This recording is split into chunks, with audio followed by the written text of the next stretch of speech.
Hello everyone, welcome back to another video. Today I'll show you why is ClickUp login failed 2026. There can be several common reasons. Incorrect email or password. Wrong credentials are the most common cause of login failure. Forgotten or changed password. Old password may not work after a reset or update. Account not verified. Unverified email or incomplete setup can block login.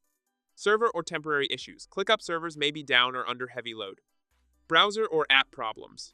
Outdated app, browser, or corrupted cache can interfere with login. Internet connection issues. Slow or unstable internet can prevent authentication. Security restrictions. Multiple failed attempts or suspicious activity may temporarily lock access.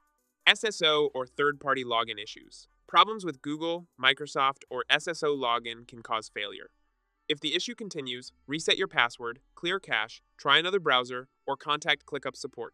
If you found this video helpful, don't forget to like and subscribe. Thanks for watching.